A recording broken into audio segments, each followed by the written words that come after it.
Texas businessman Ross Perot appeared before reporters in Dallas, Texas today to announce his decision to run as an independent candidate for president.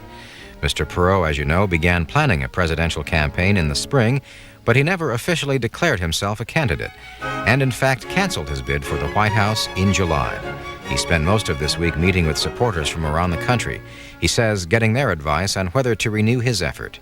We take you now to Dallas, Texas for this afternoon's news conference with Ross Perot and his running mate, retired Admiral James Stockdale.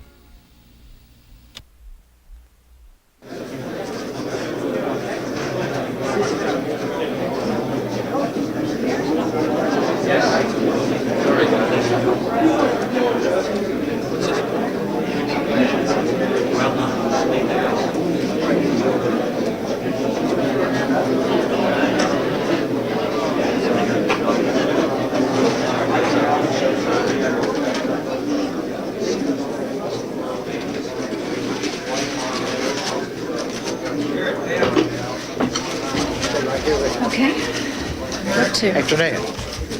Carol, you just come right over here on the other side of the road. Ross, you stay right here, just anywhere back here. Betty, go right in. Jim, anywhere.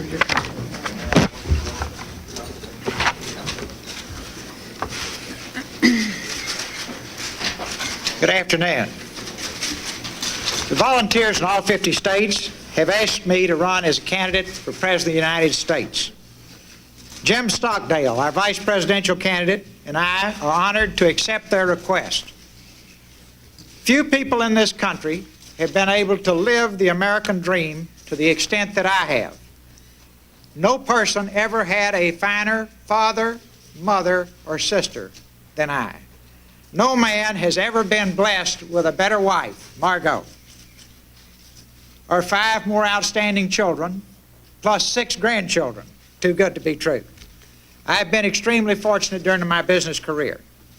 So I have lived the American dream. And certainly if anyone in this country should be obligated to serve our country and its people, I should be. The volunteers know that this is a critical time in our nation's history. Neither political party has effectively addressed the issues that concern the American people. They've asked me to run this campaign on the issues and to assure that the problems that the American people are concerned with will be dealt with after this election is over. I know I hurt many of the volunteers who worked so hard through the spring and summer when I stepped aside in July. I thought it was the right thing to do. I thought that both political parties would address the problems that face the nation. We gave them a chance. They didn't do it.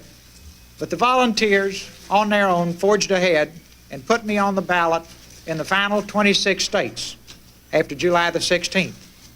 The day we were on the ballot in all 50 states, the volunteers requested that I come back in because the political parties had not responded to their concerns. My decision in July hurt you. I apologize. I thought I was doing the right thing. I made a mistake. I take full responsibility for it. There's only one issue now, starting today, and that is what's good for our country. Looking back won't solve any of our problems. Looking forward, working together, we can fix anything. The American people are concerned about a government in gridlock. Our people are good. The American people are good, but they have a government that is a mess. The American people are concerned about this government they pay for that doesn't produce results. Everybody in Washington makes excuses. Nobody takes responsibility, even when they have direct responsibility. The American people have figured that out. They want that change. The American people are really concerned about a government where people go to Washington to cash in and not to serve. They want a government change so that people go as servants of the people back home and do not use government service as a stepping stone to financial success. The people know that it is wrong to spend our children's money. Nothing could be more wrong. We know that we cannot constantly pass on a $4 trillion debt to our children. The people want this problem squarely dealt with. They want our financial house put back in order. The people are concerned that our government is still organized to fight the Cold War. They want it reorganized to rebuild America as the highest priority. In order to do that, the highest priority of all is to rebuild the job base and the industrial base. We've got to put our people back to work. We've got to stop the loss of entire industries that go to other countries. We must make the words "Made in the USA" once again the world standard for excellence. Not only is government a mess, politics is also a mess. The way political campaigns are run is a mess. The people want a new political climate where the system does not attract ego-driven, power-hungry people. We will create an environment that attracts the best people in the country to come, to serve, and to go back home and go to work. Together, we can solve these problems and make the political process responsible and relevant to selecting the best people in the country. These are the issues we'll talk about in the coming weeks. I will not spend 1 minute answering questions that are not directly relevant to the issues that concern the American people. And now to the American people, I don't belong to anybody but you. You, the people, own me. If you elect me, I go as your servant. I will work night and day to see that the priorities that you have established are accomplished. To the many young people, and it's a disproportionate number of very young people who have called me, written me, and some have even driven across country to Dallas to visit with me at their own expense, expressing concern about what kind of country they will live in as adults, wondering whether or not they will even have a job when they get out of school. Now, this is unthinkable that you'd have a college degree and not be able to get a job in America. When I think of all the sacrifices parents and all the generations who came before them made in the earlier times for us so that we could live the American dream, certainly we all dedicate ourselves to seeing that you, the young people in our country, will have the American dream passed on to you. Even the very young ones write me. This little girl, beautiful little girl, Adrian Caggiano. I'll leave this picture for you. Here are a few excerpts from her letter. My name is Adrian Caggiano. I am 9 years old, almost 10. I wish you would really run for president, and I wish I could vote. I think everyone should get to say how they would like to see things done. I just don't think a small group of people should decide all these things for a whole bunch of people. This is signed Adrian, Rural Route 2, Augusta, Kansas. Now, when you're hot and you're tired and you're worn out someday, take a look at this little girl and her sisters, and you'll say, whatever it takes, we've got to do it. We've got to pass on the American dream to them. To the retired people who made it through the Depression, fought and won World War II. Now, how's that for a double hit? Grow up in the Depression and then as a bonus get to fight and win World War II. Worked and sacrificed most of their lives. I know you share my commitment to make sure that we pass the American dream on to our children and grandchildren. One of my most poignant memories is the day Mort Meyerson became the president of Electronic Data Systems. His 95-year-old grandfather was there. His grandfather had had to flee Russia many years ago because he happened to be a Jew. He lived in an attic in Brooklyn for 18 months working as a tailor as a young man so he could get together enough money to buy a train ticket to Fort Worth, Texas. He reared a fine young son, and that son became Mort Meyerson's father. He was there when Mort became president of EDS. At the end of the meeting, Mr. Meyerson came forward with tears in his eyes and hugged Mort and said, "Son, through you, I have fulfilled all of the dreams I had as a young man when I came to America." Now, that's what this is all about. Fair shared sacrifice will be necessary to solve these problems. Last time we all sacrificed together was in World War II. Everybody participated in the sacrifice. We won. We can win again if each one in this country will carry his part of the burden. To the huge number of people in the armed forces, the largest single group of people who have written me and urged me to run in these past few months are our military forces and people who are veterans. You've written, you've called, and you volunteered your time urging me to run. I do this for you primarily because you fought and won the hot wars and the 45-year-long Cold War for us. And in many cases, nobody ever even said thank you. This is my tiny little way of saying thank you. Certainly you deserve a country for yourselves and your children that fulfills the ideals that you fought for on the battlefield. Some of you gave your lives. I do this for the widows and the children. Many of you bear the permanent scars of the war. I do it for you. I received a Purple Heart through the mail yesterday and a letter. Some short excerpts. Dear Ross, I was awarded this Purple Heart for wounds received during a Vietnam ambush in 1968. Over the years, its value to me has grown significantly, and like my family, it is priceless. I would be honored if you would accept the loan of my Purple Heart to keep with you throughout the campaign. I believe that it can serve as a compelling reminder that the hard battle ahead can and must be won. Let it also remind you of the army of ordinary citizens that has mustered to your call and looks to you to stop the hemorrhaging of the American spirit, to unite once and for all our diverse citizenry under a single American banner, and to restore honesty, integrity, and responsibility to our government. Like you, I firmly believe that if we stand united, we will win. Good luck, Ross. Dennis Skirvin, Wilmington, Delaware. Dennis, thank you. I'll keep it with me during the campaign. I understand it's on loan. I'll get it back to you. Never forget, to everybody listening today, I can't do this job without your continued support. One person is nothing in a task this large. If millions of you will come together, we can do anything. There's nothing we can't do. It's up to you. It's up to all of us. I promise you I'll give it everything I have, but the final results are in your hands because you own this country and you are the voters. I look forward to squarely presenting these issues day after day to the American people. I would like to thank the American people. By choosing me as your candidate, you have given me the highest honor I could ever receive. In closing, let me say this. I love this country. I love the American people. I love the principles on which this country was founded. And I don't like to see those principles violated, and there are millions of folks out there just like me that are sick and tired of it. I am totally committed to serving you. God bless you all. Thank you for this honor. And now I would like to introduce Jim Stockdale, our vice presidential candidate, and his wife, Sybil. Jim Stockdale is a hero's hero. He's a recipient of the Medal of Honor. In addition to that, he is a scholar. He is a retired admiral. He suffered as a prisoner of war in Vietnam as few people have. He provided leadership that caused our government to award him the Medal of Honor. In order to receive it, his fellow prisoners had to recommend him for it, the ultimate compliment.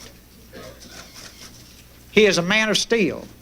He has been hammered on the forge of brutality and was able to reach outside himself to provide strength to others. I can't tell you how many POWs told me when they came home that they would not be alive if it had not been for Jim Stockdale. He gave them the courage to continue to go forward and to live.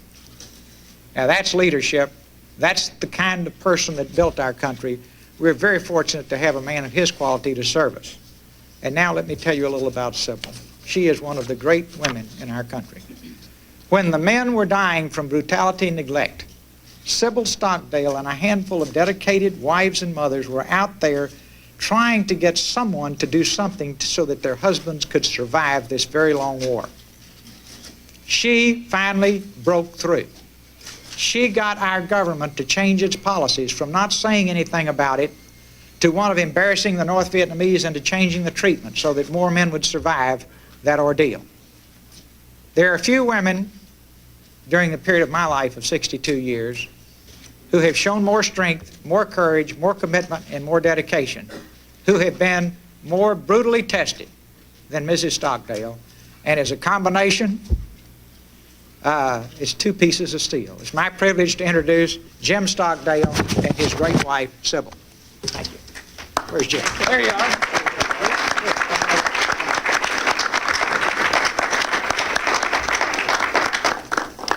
Sybil and I are in our 46th year of marriage, and we have 4 sons and 5 grandchildren and another on the way, the love of my life.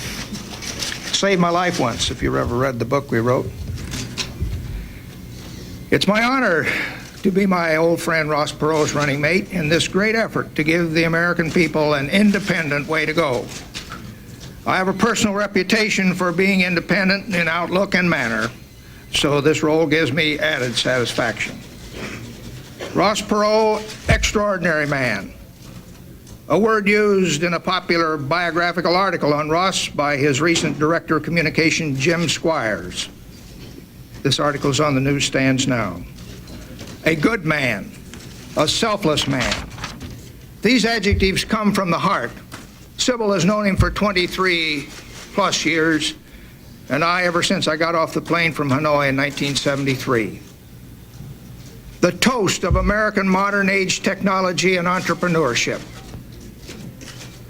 A public education authority.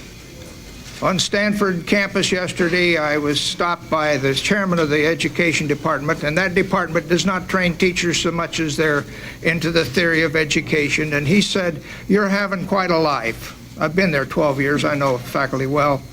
He said, "You know, I've read the reports of Mr. Perot's work, both in his preschool experience in 1968 and the work with the high schools later." And he said, he really has some original approaches. He said, it's not a teacher bashing operation. He sat there for 4 months in those classrooms and asked questions and talked to the students and the teachers before he made any moves. He's a benefactor of the poor. Perhaps an apocryphal, perhaps true story I heard from one of his close Dallas friends. She said Ross is the only man who would or could phone the Salvation Army headquarters in New York every January and ask the question, okay, how far short are you this year? And the guardian of the American fighting man. He put our plight in Hanoi on page 1 in the world. And today, Gulf War veterans thank him for his sponsorship of their private hospitalization and cure of wounds too extensive for normal VA care. So for me, this is a grand experience and a great opportunity. When Ross phoned me last March to be his running mate, I was in the early stages of writing a book about my patron saint in prison, a first-century Stoic philosopher, Epictetus. Epictetus is a man who inspires people with tough jobs to do, like Ross and me now, starting this campaign as underdogs. And yesterday at Stanford, I looked for the Epictetus quote that would give me power in this clutch. And I settled for this. A life not put to the test is not worth living. And I thank Providence for this life with all its trials and for this opportunity. Well, I wrote this article right here in the anteroom. Sybil and I got on the plane in San Francisco this morning, and when we got off it, the pilot somehow found out who we were and came to the door. And he just stuck out his hand and said, I want to thank you for, he was the captain of the plane, man in his 40s anyway. I want to thank you for all the things you did over there in Hanoi. And I said, sure, I expect you flew over there in that war. You know, the generations get away from me. He said, no, the Gulf War was my war. And then just before we got off, he grabbed me and he said, tell Ross I'm going to vote for him. They're all over the country, folks. Thank you very much. Thank you.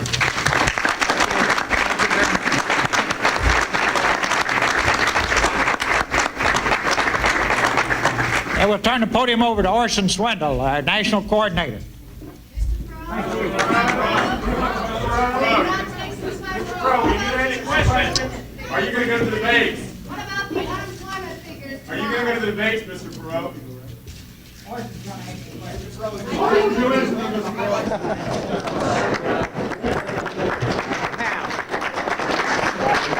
He's here. I want to get my family safely out of here. I got that taken care of. Now, just before everybody starts yelling once, I can't see you at all because it's so dark, but I'll try. Yes. Would you please tell us the kind of campaign you will run? Mr. Swindle said there'll be a heavy emphasis on media and television. It's going to be on the issues. Does this mean that you will not be traveling around the country? Will you just be on TV?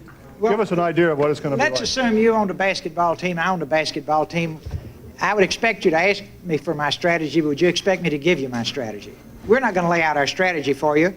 It will be unconventional, I'll tell you that. And I don't want to cut you off, but it doesn't make any sense for us to lay out our strategy. Will this be a strategy to highlight your issues, or will this be a strategy to win? If so, how do you do that with just over a month to go before the election? We will win by highlighting our issues. Are you going to be campaigning, though, in certain areas, or are you just going to do commercials? you out and about? Now you're getting into our strategy, and I don't. You know, I just feel it's not wise to tell you. I think nobody would tell his opponents a strategy in any sort of competition, and I don't think we should. All people know is if you're going out on the stump.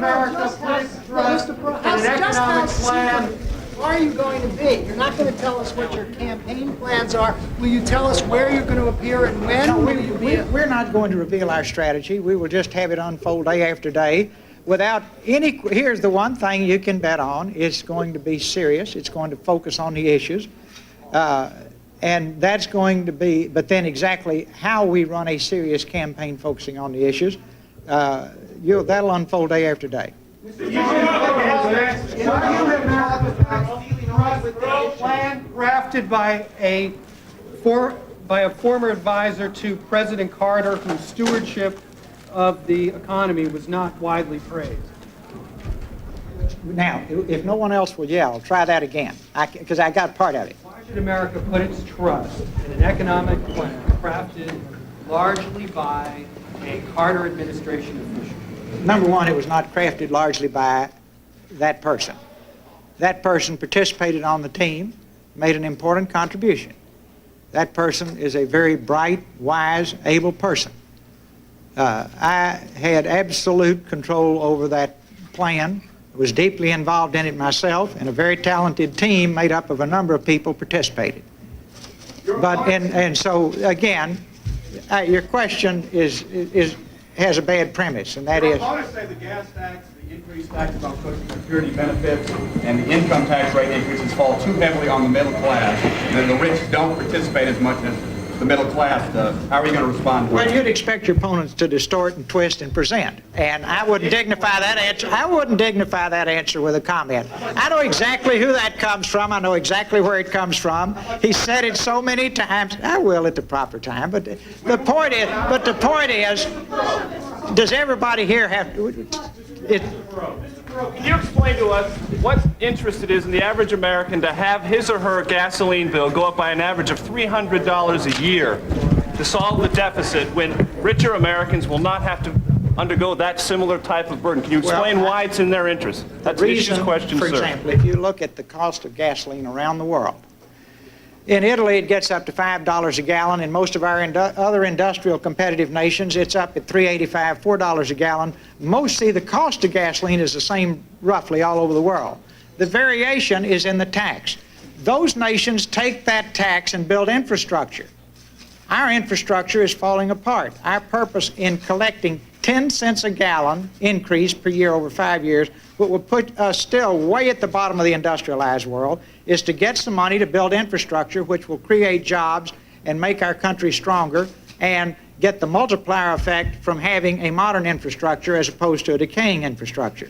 When you look at what Germany is spending to improve its infrastructure, what Japan is spending to improve its infrastructure, little Taiwan is spending to improve its infrastructure, and the tiny amount we're spending, we won't be in the game in 15 years. Nobody will be able to afford a car, much less buy gasoline. We've got to do that sort of thing now. Folks, I'm here today to announce, I'm here today to have a positive, good time. I mean, everything here is the usual hostile, negative, yelling, screaming. I'll take two more. On July 16th. You said when you dropped out of the race July 16th that you were making a rational decision. I can't hear anybody. Mr. Perot, when you dropped out on July 16th. Care about winning. Mr. Perot. Mr. Perot, you talk about young people and that you're interested in young people in your campaign. Many young people in this country are very apathetic when it comes to voting. How can your role in this campaign change that? Well, I certainly want to get them to participate, and based on the number of young people who have contacted me, come to see me, and in some cases driven across the country to come see me, my sense is they're going to be very active this year. And I think it's terribly important that they be active more and more and more, particularly once they finish school. Finish high school, can't get a job. Finish college, can't get a job. Get a master's degree and can't get a job. Get an MBA from a big-name business school and can't get a job. They're starting to say, wait a minute, something's wrong. Now, they are really concerned about making sure we don't drop the $4 trillion burden on them. And as all of you question why we have to have fair shared sacrifice across this country, please recognize it's because we spent our children's money. And please understand, now wouldn't it be neat if we were $4 trillion down, but everything was perfect? We'd say, well, we're $4 trillion in debt, but we've got the industrial base for the world, we've got the finest schools, we've got no crime, we've got alabaster cities that gleam undimmed by human tears. Unfortunately, we're at the bottom of the industrialized world in public education. We've got the most violent, crime-ridden society in the industrialized world. Our cities are in decay, as all of you know. Our public schools rank at the bottom of the industrialized world, and we owe $4 trillion. This is going to be a tough pull to fix it. Now, why am I so blunt about it and nobody else is? Because the American people are ready to address it and fix it, and both of the other parties say it's political suicide to talk about it. Well, my objective is not to commit political suicide, but I do understand that the American people are ready to deal with this, and I think every day is precious. If you delay, it's like delaying once you know you have cancer. It's like going through a period where you just denial. You refuse to accept it. It's pretty important to get treatment quick. We're at that point. We need to do it while we're still strong. 10 minutes ago, you said you were quitting the race because you didn't want to be a spoiler and you didn't want to be disruptive. Now you say you're back to win this thing. Yes. Isn't your strategy to disrupt George Bush's vote in a number of key states, including this one, Texas? Absolutely not. Absolutely not. That's press myth number 615. Wait just a minute. Wait a minute. Let me finish. Absolutely not. Absolutely not. Now, I love you guys. He has called me every name in the book. All I've ever said, fine man, fine family. The only thing I've ever criticized is his mistakes in office. That's it. We're talking about performance here, not personality. See, I'm everything from a monster to crazy, though, coming from them, right? Nobody ever says, boy, you must really dislike that guy because you keep saying those things. I show up here and you say, you don't like George Bush. When you create these fairy tales and pass them on, every now and then get together sometime in the evening and say, is there any basis for this stuff? No, there's no basis for that. I wouldn't spend 10 minutes because of personal dislike. I certainly wouldn't spend the money I'm having to spend on this. I'm doing it for the reasons I gave in this speech. Very simple. Take one more. Mr. Perot, sir. Wait, sir. guys, hold on, wait. I am green and inexperienced. Let me ask you a question. Yeah. I'm going to ask the nice, quiet. See, I'll recognize you, and we'll try it. Yes, sir. Mr. Perot, in your book, you have outlined your economic plan. On Monday, you held the most extraordinary political meeting here, where their economic agenda was also discussed. But from what I understand, or what most of us understand, there were similarities, commonalities, serious differences. Since then, and now when you begin your campaign, do you think that you will be changing your economic agenda or altering them or making any kind of adequate changes, no, or will they still remain exactly as you have outlined? Any plan should not be static. Any plan should be dynamic. Let's assume somebody has a better idea tomorrow. We should think about it, we should discuss it, we should debate it and do it. If you ask for me for 25 words or less, the reason for my business success is that I don't get locked into a blueprint. We start out with what everybody is all excited about as a good plan. And then as we start down the road to implement it, we have 1,000 better ideas. Our government doesn't do that. We pass laws, freeze things in concrete, and people cannot fine-tune and optimize. So I'm a great believer in fine-tuning and optimizing, and certainly every step of the way we would want to say, wait a minute, as we go along, is there a better way to do it? What's the goal? To serve the American people. What's the goal? To get the biggest bang for the buck. You don't want to freeze your plan. That's the reason healthcare is such a mess. It's frozen. You can't, there are people all over the place that if they could just take a screwdriver and fine-tune it, could improve it, but you can't. Your campaign is hiring people to investigate some of your volunteers. What's your take on that? Number one, your question is, did I know that? No. Number two, let's look, because I now have checked to find out what was going on. Here is what happened. people. We had 50 states, offices all over 50 states, manned by self-selected volunteers. Someone would call Dallas and say, Charlie's stealing money. In order to comply with the Federal Election Commission rules, we had to check it out. So we would check. In most cases, it was just false signal. Then we would have a situation come up and say, gee, we've got a fellow out here in a county in an obscure area that's your county coordinator that has done 3 terms in jail. Well, we would have to check that out. 90% of the contact with that firm, most of the effort with that firm was just providing security people in offices that needed security. We would rent security people by the hour from them. Now, let's stop and think about this for a minute. I would urge someone to say, well, how many people do you have in dirty tricks or opposition research? Don't have any, never had any. Isn't it fascinating that everybody goes bonkers on the front page of their paper the day I am to make this acceptance on a non-issue and ignores both parties who are in absolute overdrive and overload trying to destroy one another personally? Step 2. Really now, if there's any balance and fairness in what you do, give the same attention to their investigative capability that you've created out of thin air about our non-existent investigative capability.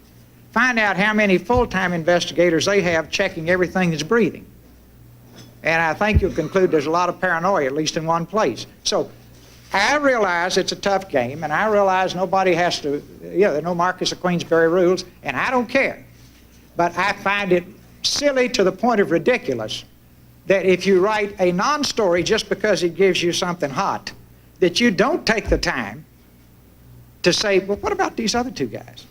Listen, we are not even in the game when it comes to investigation in terms of what they're doing, and we don't, all we try to do, if somebody says somebody's stealing, we check it out. We're required to on the Federal Election Commission not to let people steal money. Now, if that upsets you, I'm sorry, folks, that's it. Now, on that happy note, I'll take one more. Mr. Perot. Mr. Perot, you said, let me just take you up. I can't hear you, sir. Mr. Perot, have you ever been approached by the Clinton campaign or any of their representatives, and have they offered you any sort of a cabinet post in the White House? No, nothing like that. That's just, again, I guess on a slow day. Of course not. Let me take you up on Mr. With the issue. I'd like to. With all due respect, and I think the American people are tired of the type of campaigns that have been run. At the same time, the American public went through a traumatic experience when Richard Nixon was president many years ago. How much of a right do the American people have to know about your character? Is it fair for someone who might vote for you to wonder about your character and ask questions? And how much should we be allowed to investigate your past? Of course. Now let me ask you a question. Is it unfair for me to wonder why you don't write a balanced presentation? Let's assume you find, well, here's the good, the bad, the beautiful, the different. Are you trying to present a balanced picture of a candidate? Leave me out of it. Or are you just trying to play gotcha journalism? I rest my case. I'll take any balanced piece that comes out. I don't claim to be perfect. Look, I don't care what you do. Just have fun, get raises and bonuses, play gotcha. I don't care. But the point is, I want you to know that what I'm about is what I just said, and I care about this country, and I care about the American people, and I love them, and I will do whatever I can to serve them. And they've asked me to do this, and I will do it for them. And you've been very. Well, I'm going to take this gentleman here. He's been very patient. Then I got to go to work. Got to make a living. Got to pay for ads. You just asked the question. Why don't we go after the other 2 candidates? No. I said on the investigative issue. Okay. Well, and you said that you've had several quotes about how they use investigators. They investigate everything breathing. Do you have chapter and verse about their use of investigators to either investigate you or the American people? I don't feed the press. Well, you made the accusation. Everybody else does. I don't give you a feed every morning about something nasty about. Anybody here ever get a nasty feed from me? Rest my case. Listen, good luck to you, and thanks for being so pleasant and positive when I opened up.